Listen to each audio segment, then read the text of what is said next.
We got the new 2025 Audi A3 with a new look and an all-street version. What's good, guys? Welcome back to Ron's Rise. Welcome back to the channel and welcome back to another video where Audi has introduced a host of updates to the A3 for 2025 and in both sedan and sportback guises, while in Europe a high-riding A3 all-street version has been added to the range. Now the 2025 A3 has the benefit of a revised front fascia that includes a flatter and wider single-frame grille complemented by two sharp air intakes and a front splitter that Audi says makes the new model look lower. Now designers have also taken inspiration from the brand's RS models at the rear and the new bumper and rear diffuser. Now you also have the A3 all-street that stands out from the rest of the A3 family thanks to its rugged looks. The suspension has been jacked up by 15 millimeters or 0.59 inches, and the enlarged wheels increase the ground clearance by 30 millimeters, 1.2 inches. Now as standard, the A3 all-street lands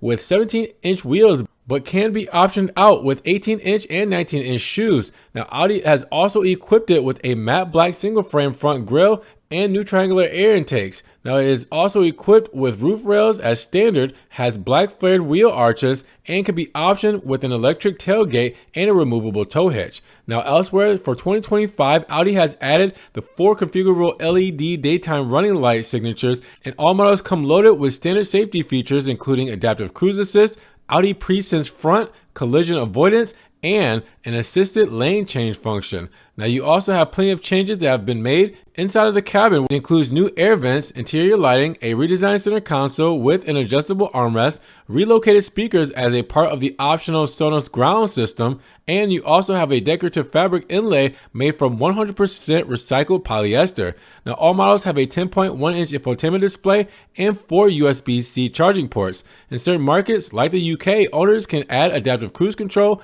and high beam assist through the My Audi app via a 1 month, 6 month, 1 year, 3 year, or a lifelong subscription. Now the European range will start with the 35 TFSI variants powered by a 1.5 liter mild hybrid gas producing 148 horsepower and coupled to a 7-speed S-tronic transmission. Now you also have the 6-speed manual that will be added at a later date. Now a 35 TDI with a 2-liter diesel, 148 horses, and a 7-speed S-tronic will be offered. Further gas, diesel, and plug-in hybrid models will be added to the lineup in the future. But with that said, what do you guys think about the new A3 and its revised looks? What about that all-street version? What do you think about that? Drop those comments down below. Now, if you guys want to help further support the channel, check the links down in the description. Make sure you guys subscribe to the channel, give the video a big thumbs up, and click the notification bell, and we will see you guys in the next one. Peace.